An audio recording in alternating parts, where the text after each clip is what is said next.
On today's show, welcome back, Darius Garland. We'll talk about him and much more on this Locked On Cavs recap episode. I want to thank you again for making Locked On Cavs your first listen every day. Remember, we are free and available wherever you get your podcast. Today's episode is also brought to you by our friends at PrizePicks. First-time users can receive up to a 100% instant deposit match, up to $100 with the promo code LOCKEDON. That's PrizePicks.com, and the promo code is Locked On. Use that today. You are Locked On Cavs, your daily Cleveland Cavaliers podcast.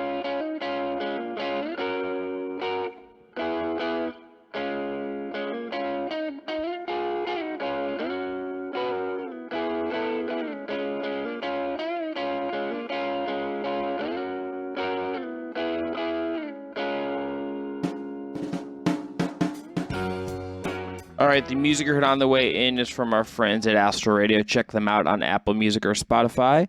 I'm Chris Manning. I cover the Cavs and NBA at large for places like Diamond UPROXX and SB Nation Fear the Sword. Today's show is going to be that man is Evan Dammarell. He's at Down Euclid and SB Nation Fear the Sword as well. It is late. We are recording this after the Cavs have gone to overtime for the second time against the Boston Celtics. They win again, improved to 2-0 against a team that made the NBA Finals last season. Today's show, segment 1, our big takeaway, all really about the return of Darius Garland. Segment 2, our game awards. Segment 3, we'll clean out our notebooks from this game. Evan has a cat on his lap right now. Yeah, so that's how we're doing. He jumped on my lap while the intro video was playing, and apologize to editor Master Jake. He headbutted the mic as well during the break, so I'm going to put him down. Chris, this was a fun Cavs game, though, all things considered. I don't know... I know as a basketball fan, it would be fun to watch this Cavaliers team go 7 games with Boston in the playoffs, but for the physical well-being of certain Cavs fans, especially Justin Rowan, I don't think their hearts can take a 7-game series against the Celtics like this, because this game had a little bit of everything. Yeah, at the end of the day. I personally would like the series. I think it would be a lot of fun. They're contrasting styles, and Boston doesn't even have Time Lord right now, so there's a lot to be there. But Evan, the big story here is that Darius Garland is back. He returns from his absence, and it felt like, honestly, he picked up where he left off last season. 42 minutes for him, including the in overtime. 9 of 20 from the field, 5 of 11 from 3, 6 of 7 from the line, 12 assists against just 1 turnover, 29 points for DG. Evan, he was sensational. I thought just shot making early, really aggressive early. Looked just like himself, and he was about as good as you could have expected as a guy, better than you could have expected, honestly, for a guy that has missed time and had this weird little eye injury.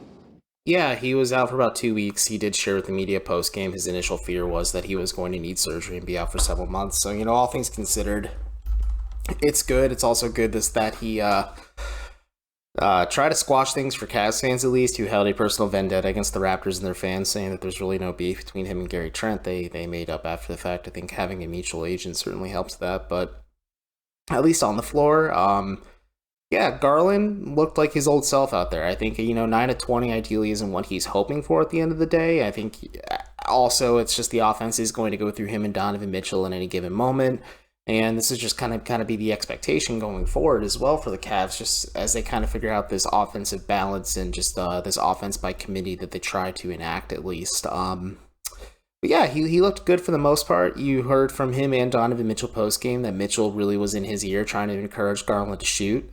Just shoot it a lot and just get comfortable back out there on the floor. And it really paid off. Garland scored 14 of his 29 points rather, in the first quarter alone, which is a career best for him, which is kind of weird to think about, just considering how good he is as an offensive player. But yeah, this is a really good game for Darius Garland. I think there's still going to be some growing pains no matter what. That's just safe to assume. We'll see how they look against Detroit and both Los Angeles teams as well. But it's going to be a process, and until Garland gets past this restriction, and he did play 42-ish. Yeah, I mean, like I minutes don't know if there's a minutes restriction when you play 42 minutes and only two. Donovan Mitchell played 43, like basically played 44. So like they're like neck and neck in their minutes. I don't really believe there's a minutes restriction on Darius Garland. Fully fair, but that's at least what JB Bickerstaff said pregame, and maybe just the fact that Garland was so hot and so on, it necessitated them just playing him so much in this game against Boston, because it had the makings of a playoff atmosphere type game. It had a similar result to the last time they played a few days ago on last Friday when it went into overtime and everything. But Darius Garland definitely felt like the deciding factor, and he definitely felt like the guy who kind of got this offense unstuck when Boston's defense kind of muddied things up. And we'll talk about this much later in the show. At least made Jarrett Allen feel uncomfortable and forced the Cavs at least to play some small ball instead of tall ball at times. Yeah, and we'll get into the shape of this game, I think, in some ways and awards, but just to hit on Garland a little bit further. I mean, I just found like the shot making was really good. I think maybe the most impressive thing was just that you could tell he was helping unlock Jarrett Allen, getting some dunks, getting some looks at the rim, just some of the interior stuff he really, really unlocked for this offense, I think, in a positive way. It was just interesting to see him and Mitchell kind of work off of each other in some ways. Like, this was Garland's game, I think, in the majority. Like, when I look back at this game and who kind of won it for the Cavs in some ways, I think like I will look back and think Darius Garland, but like Mitchell had a 7 straight in the fourth at one point to kind of provide some juice to the offense, and they played really well off of one another. Mitchell takes 27 shots versus Garland's 20. Garland kind of has double the assists. Mitchell's kind of need to play make in some ways is lessened, obviously, with Garland back. I think it worked really, really well. They navigated all of this really, really well. And look, the Cavs are on top of this. They're 6-1. Mm-hmm. They're 2-0 against the Boston Celtics, who made the NBA Finals last season, and they've beaten them in a row. They've beaten Boston in different ways.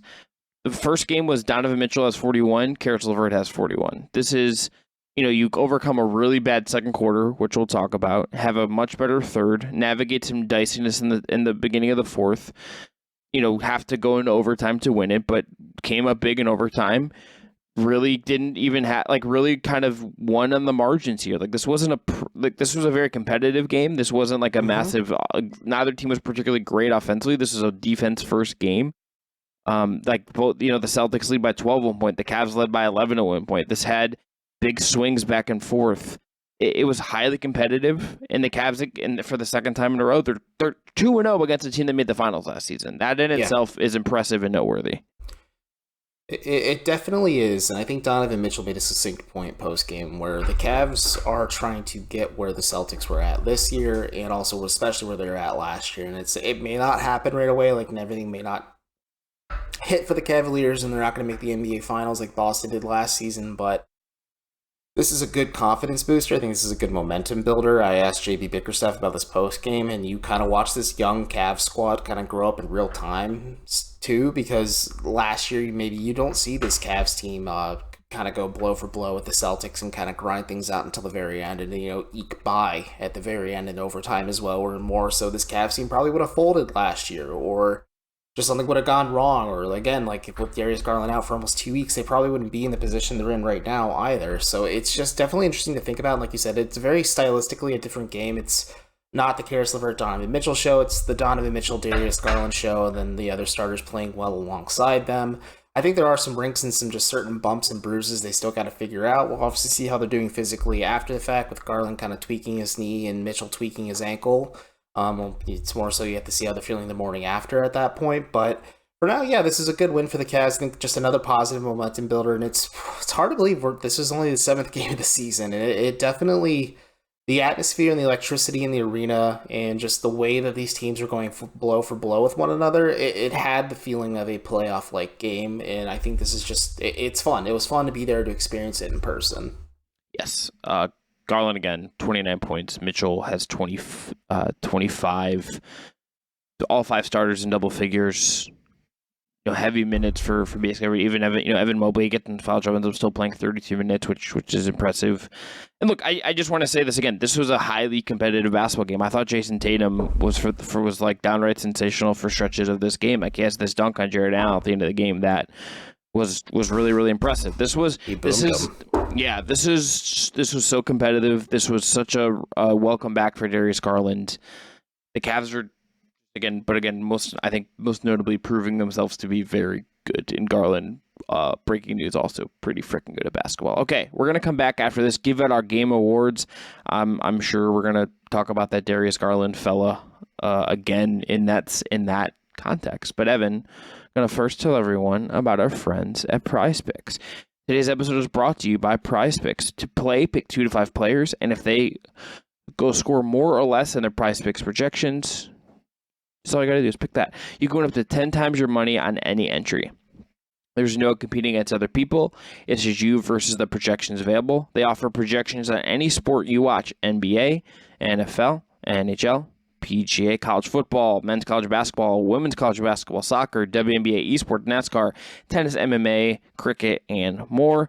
Entries can be made in 60 seconds or less. It's that easy. They offer safe and fast withdrawals. It is currently operational in over 30 states and Canada. So go download the PrizePicks app or go to prizepicks.com to sign up today and play daily fantasy sports. First-time users can receive a 100% instant deposit match up to $100 with the promo code Locked On. If you deposit $100, PrizePicks will give you $100. If you deposit $50, PrizePicks will give you $50. So don't forget to enter the promo code Locked On and sign up for an instant deposit match up to $100. Check them out today. All right, back here on the Locked On Cavs podcast, Chris Manning, Evan Dammarell.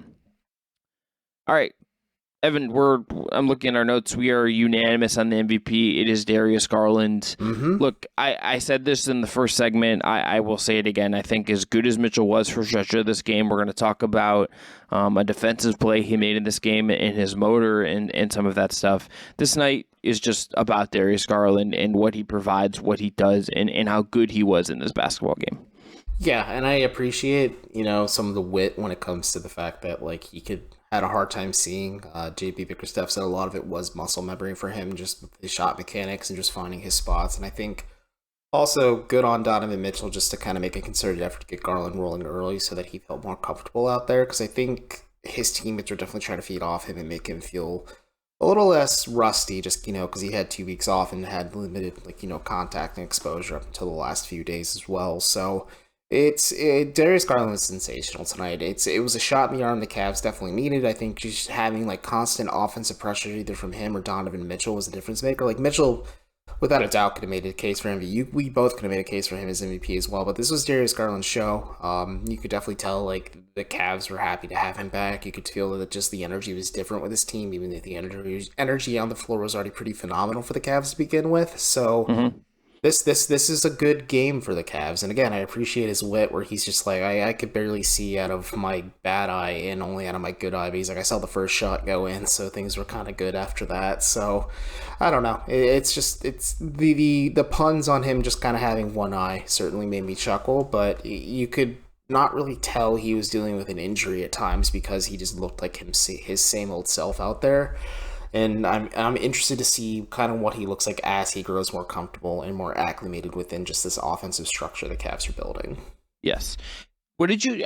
Let's hit on this for a second. What did you make of him noting after the game that again, he just said this and then we kind of moved on, and I understand that, but it was interesting for him just to note that it was I thought I was going to miss months and have surgery, and it seemed like. As much as he kind of let you in, and it's not a ton, It seems like this was a kind of a freaky thing for him to go through. Well, he did say that it was the scariest part was the fact that just blood was pouring out of his eye, and that's probably a natural reaction for anyone because you don't really bleed out of your eyes most of the time. I mean, we joke about it, but either way, that's the thing, and. He did the athlete thing where he thanked the God above for keeping him on the court and healthy and all that stuff. But at the end of the day, it could have been a different reality where there is a case where Garland did require eye surgery. There was structural damage, or there was something where Gary Trent Jr. scratched the cornea of his eye and he had to have surgery in that aspect, and he'd be out even longer. So in the grand scheme of things, I know that there was some Twitter doctor who said it'd only be a few days, ended up being 2 weeks. It's just eyes are tricky because they're incredibly fickle. They're really one of the hardest organs in your body to have heal, just because There's constant movement with you blinking all the time and trying to open your eye and shut it. If it's not shut properly, there's usually infection, and we can go down the medical path all we want. But either way, I think him kind of showing that he was a little scared that this could have been altering for his season, and also the Cavs season, was some good insight. And then the fact that he shared with me that like he just straight up couldn't see out of the like him dribbling from his right hand during practice, like puts into perspective a little bit maybe how bad it is. So folks, if you're not if you're driving, of course, but just cover up your right eye completely and then try and look to your right. And it's pretty jarring to put in perspective, like having 50% of your scope of vision at least eliminated for a little bit. Yes. All right, let's move on to our stat of the night. Evan, give me yours. It's a simple one. All 5 starters were in double digits in terms of scoring tonight. It took Jared Allen a little bit to get up there. It took Evan Mobley till the third quarter-ish to get up there. Karis LeVert missed a lot of catch-and-shoot threes, but still was able to contribute. And obviously, like I talked about in the first segment, the offense is going to primarily run through Mitchell and Garland, so it's not surprising to see them get theirs. But the bench was virtually non-existent for the Cavs tonight. Isaac Okoro didn't give you anything. Let's put it in perspective here. Robin Lopez outscored Isaac Okoro and Jetty Osmond tonight, and Robin Lopez had 2 points. So the Cavs were not getting much bench production tonight. Like, they got a little bit from Dean Wade. They didn't get much from Kevin Love. So, like, all 5 starters just having to be so dominant offensively and also carrying the team defensively helps. So seeing all 5 of them just kind of be balanced a little bit offensively it's a nice thing to see. Yeah, mine is that they took 14 free throws, making 10 in the third quarter. So here's why I think this matters. They were horrendous in the second quarter, like absolutely down bad on offense. 5 of 21, I believe, from the floor. 6 of 24. Quarter. Okay, that's even worse. 6 of 24, 3 of 11 from 3. Took 0 free throws in that quarter. Boston was 6 of 7 from the free throw line, 10 of 22 from the field, 3 of 14 from 3. The Cavs in the third quarter come out and just were more aggressive, were much better at not settling for jump shots. Boston in this game switched a ton, basically switched everything. The Cavs at times in this game were unwilling or unable, or however you want to phrase it or look at it, unable to get into the paint, unable to get inside. And at the times they did, they were much more effective on offense. That's kind of one of the main reasons they win this game. But they often just kind of stop. They get the switch, and then they just settle for a pull-up jumper or whatever kind of look that is. Go into the third quarter, they get 14 free throws. LeVert gets 6. Garland gets 2. Mobley gets 2. Allen gets 2. And Kevin Love gets 2. Weirdly, Donovan Mitchell didn't take a free throw in this game, which is kind of weird. But They go and are getting in the paint. They're being aggressive. They're going after it over and over and over again. And this produced just better offense. This wasn't a game, again, where they played well offensively necessarily. Like, they had big moments. But this is a team that shot 42% from the field, under 30% from 3. The free throws in that quarter, 14 of their 24 free throws come in that third quarter. That aggression gets them a 7-point lead going into the fourth. They ultimately have to go to overtime anyway, but that third quarter was so big for them, especially after that horrendous second quarter. Yeah, I mean, it's a momentum shifter. I think the Cavs, very similarly to the Boston game on Friday, I did note that like Boston scored 41 points, I believe, in the second quarter on Friday, so at least they didn't let Boston completely blow them out in the second quarter, but the Cavs cannot afford to go shot for shot with Jason Tatum and Jaylen Brown, and obviously just everybody else on Boston's roster, whether they're just strong cast of guards, their big men, their wings. Just the Celtics are just equipped differently to be able to get into a shootout, and I just don't think the Cavs currently are equipped to be there just because of their kind of lack of bench production at times. But I agree. I think they flipped a switch in the third quarter. They changed a lot of things defensively, defended the Celtics really well, and use their physicality and strength to get them in the foul trouble early. And also, just, I don't know, the officiating was a little odd tonight too, so we won't touch on it too much because it's just not one of those shows. So it is what it is. Yeah, it's just good to see the Cavs kind of do something a little bit different and just respond and adapt. This is something maybe we wouldn't see from them last year at times. Yes. All right. Last award. We'll be quick on this one. Play of the night. Evan, yours is Donovan Mitchell's defense on Tatum in the closing moments of overtime. And you note in our notes that this was the difference maker. I want to put a pin in that because I want to spend like 5 minutes on Mitchell doing that and his motor. So that's going to lead segment 3. But I'm going to say mine very quickly is Garland gets the Mitchell to lob off the Allen block in overtime, but also the Kevin Love dunk. Like, those are like my code. The Kevin Love dunk is kind of lost in the context of this game. It wasn't a dunk. It was a stuff. Yeah, it was a stuff. But Kevin Love, like, they ran this action a couple times where they tried to get him like kind of like it looked like he was gonna pop, and then he like kind of does like a whatever a Kevin Love back cut looks like in 2022, like into the lane to like maybe get a quick pull up jumper there or like get to the rim. And one of them he like stuffed it, and that was electric. That was the bench was going insane. But also the Garland to Mitchell lob off of an out block in transition. When the Cavs play faster, they unlock so much, and that was just like Mitchell can be like a target for Garland in those moments. That's really fun. Yeah, I absolutely agree. And I think that's the interesting aspect of this Mitchell Garland backcourt is Donovan Mitchell just is a freak athletically, and just seeing his like hops and verticality in general in person, like, he's a pretty efficient rim finisher and like has some hops in his own from his time with Utah, but like you saw with the weird rebound he had where like he just like jumped up and like wrapped his arm around it and then like did a bat around the back pass to Jared Allen that resulted in a play that never was. But yeah, it's just stuff like that where like I think the Cavs could unlock a certain gear where like the Mitchell, Garland, Thunder, and Lightning dynamic they could have really could do a lot of interesting things where they could just take the top off defenses from anywhere on the floor. And it's neat to see that they also have like 4, possibly 5 willing passers in their starting lineup to kind of accentuate that too. All right, one more break, come back. We're going to discuss first Donovan Mitchell's defense. We're going to talk about a little bit about the ATO that wasn't a particularly good ATO for the Cavs at the end of regulation, and we're going to talk about Evan Mobley because, boy, was he pretty excellent in overtime. We'll be right back. All right, last segment of Locked On Cavs. Chris Manning, Evan Dammarell here. All right, Evan, talk about that Mitchell defense on Tatum in overtime.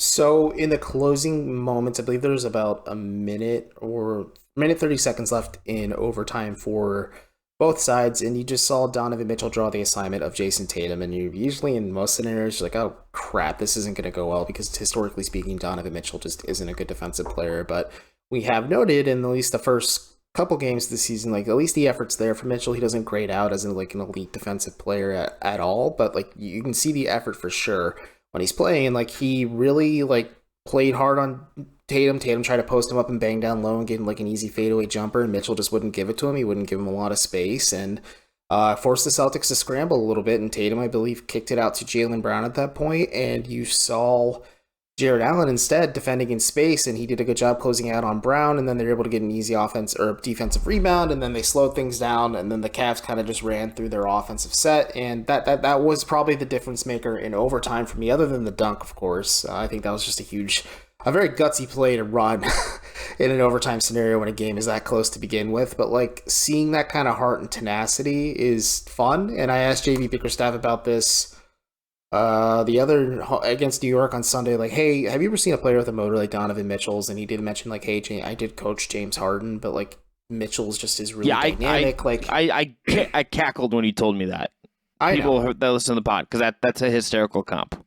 It wasn't a comp, but he's just saying like I have coached really good shooting guards before, like that are just dynamic like that, but they're different in their own ways. But I followed up again with the Bickerstaff saying like Mitchell just like kept coming and like just would not relent on the Celtics in the fourth quarter or in overtime, and like that was the situation where like you noticed the Celtics were a little bit gassed down the stretch, and like Tatum kind of heaved up a shot at one point too, or like it just wasn't a good shot in general.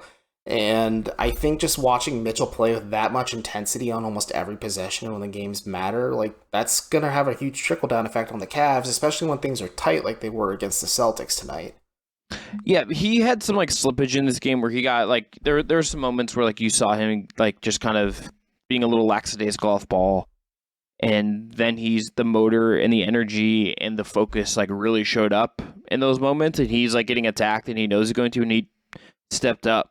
Like, he has been just, I think, a significantly better defensive player for the Cavs overall. Like, there are still some lapses, but like he's not making he's not doing what he did against Tatum for the Utah Jazz, and like that is a big reason why I think he's been so effective so far. Okay, a couple other small things we're gonna hit. Cavs really took care of the ball in this game. 10% turnover rate. If you just prefer the raw counting stats, just they only turned the ball over 11 times. Danny Cunningham just tweeted this out. Shout out to you, Danny. 22 assists combined for Garland, Mitchell, and LeVert. Only 2 turnovers. That's pretty freaking Really good from those 3. You'd feel pretty good about that if you're the Cavs. Yeah, you feel really good about that, especially because Darius Garland did struggle with turnovers at times last season, and I think that is the luxury of having 3 ball handlers that can initiate the offense. Is you eliminate a lot of the pressure Garland deals with, and less turnovers the better, obviously, just because the Cavs can kind of control the pace of the game on both ends of the floor with that aspect. Okay, Evan Mobley in overtime. Doesn't score. So, like, people are going to look at the box score, I think, and he plays all 5 minutes and be like, huh. But I thought he was everywhere defensively, had a really nice contest, and then a quick box out of Jason Tatum to prevent the offensive rebound when Tatum was really trying to make his presence felt and force it. He gets in foul trouble earlier in this game, Evan, and Evan, not Evan Mobley, and he comes out in the third quarter. I'm in a perpetual state of foul trouble, let's be honest. That's true. Yeah. Is part of the third quarter group that performed really, has 7 points and 2 rebounds in that quarter.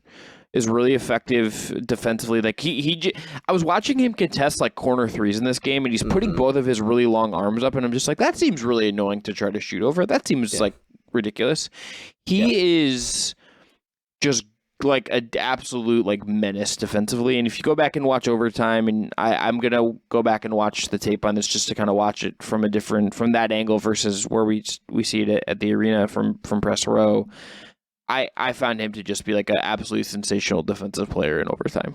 Yeah, and I'm still kind of working through this for Down Euclid a little bit. It's just the fact that Mobley is so comfortable defending in space. Like, he's an elite isolation defender, and like you saw more of it tonight against the Celtics, and just like him being comfortable defending in space is going to unlock a lot of things for the Cavs defensively, and maybe you see some more of it from Allen, but I'm expecting more of it from Mobley in Season 2, and again, it just tapping into the raw potential that he has is kind of scary to think about what he can be when he hits his apex, but like he's doing a lot of interesting stuff, and again, like you said, it's got to be really frustrating if you're an opponent and you have just this 7-foot alien Goliath just put both of his arms up, because like how do you shoot over that? Like you probably can't even see the basket when Mobley puts both of his arms up, and especially in a high pressure situation, that's got to be like my condolences, at the end of the day.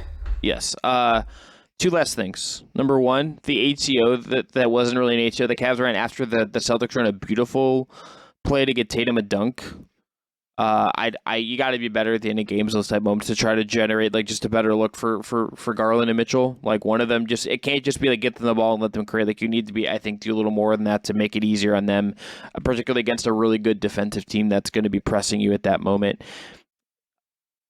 Evan, if these 2 teams do end up playing in meaningful games in April or May, here's like the first thing I'll be watching coming out of this game. Cavs outscored the Celtics 56-42 in the paint.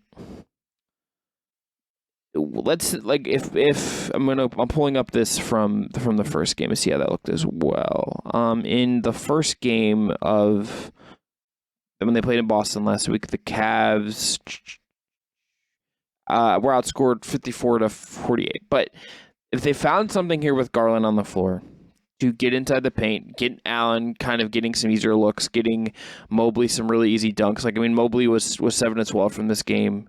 Was just really efficient inside in this game, I thought. I think seeing how that would look with Robert Williams, Time Lord back, and like how that might swing a series in some way would be sort of interesting to me. Just kind of evaluating that in that context. Like Mobley 7 of 8 in this game, really just getting some clean dunks. So Garland unlocks some of that. That's like the one thing I'll be watching of Cavs against other teams that have very good defenses, and 2, how this might look if these teams do end up playing in the playoffs. And the Cavs really made that concerted effort in the third quarter, and I think the lack of Time Lord is definitely apparent, and the Celtics kind of made a counteraction where they didn't really play a traditional center. Like, yes, I know Al Horford is a 4 or 5 at the end of the day, but like Horford does a lot of different things defensively for the Celtics, but like the lack of Time Lord and like playing Grant Williams at the 5, or just like trying to do different things and different looks to kind of like space out the Cavs a little bit, forced them to go smaller. And they made Jared Allen look uncomfortable at times, like he was getting whacked down low, and like the refs weren't calling it, but also at the same time, like the Cavs, or the Celtics at least, we're not going to let the Cavs kind of just establish dominance on the interior, then let that trickle out to the exterior, because you saw what happened when the Knicks did that, because the Celtics are a different defensive beast than New York is at the end of the day. But this was a good win for the Cavs. I think, again, this is an interesting development just to see how does it look with Time Lord out there, what different looks will the Celtics throw at the Cavs just to kind of make them either uncomfortable, and then also, like you said, the Cavs made a concerted effort to really just attack on the interior, whether it was Donovan Mitchell, Darius Garland, Evan Mobley, Jared Allen, you name it. Like Dean Wade too. Dean Wade caused a lot of issues for the Celtics in the second quarter, at least, just in terms of just drawing fouls and stuff and just doing a lot of different things. But it's an interesting tactical matchup because stylistically these teams are very different, but they do have a lot of similarities where like they clash with one another, and you have to see who is willing to give first, seed defeat at the end of the day. Evan, as we're finishing this up, Cavs Summer League legend Matt Ryan, I believe, just hit a game-tying 3 for the Lakers. So Matt Ryan, I'm sorry things didn't work out with the Colts. Sam Ellinger will probably be okay, but I'm glad you're able to freelance and now enjoy your true passion, which is Lakers basketball. Yeah. What this tells you, listeners, how dedicated we are to doing this. That I have like a job that gives me health insurance. We're doing the thing. It's 1 o'clock in the morning, folks, and I drank a Red Bull for this. I'm amped. Yeah, please subscribe to our TikTok where I posted that video. And someone texted me and said they knew where I was at the game because of that TikTok, Evan, just so you know. Oh boy, we're TikTok famous. We're like the new Hercules movie. Okay. On that note, again, Cavs beat the Boston Celtics in overtime 2-0 against Boston. Darius Garland returns, posts a stat line of 29, 12, 5 on 9 of 20 shooting, 5 of 11 from 3, 6 of 7 from the free throw line. Good to have Darius back. Cavs kick off a mega West Coast road trip that starts Friday. That starts in the Midwest in Detroit. Then they go Lakers, Clippers, Kings, and Warriors next week. It'll be a ton of fun. We'll be covering it all here as best we can, but we'll get you ready for that road trip preview, what we're looking for, and that come Friday. And thanks again for making us your first listen every day. This episode was produced by Jake Stevens. For your next listen, check out the Locked On Sports Today podcast. It's the biggest story of the day, plus instant reactions, big game recaps, and the take of the day. Available on the Odyssey app, YouTube, and wherever you get your podcasts. I'm Chris. That's Evan. Everyone, be well. Talk to you tomorrow.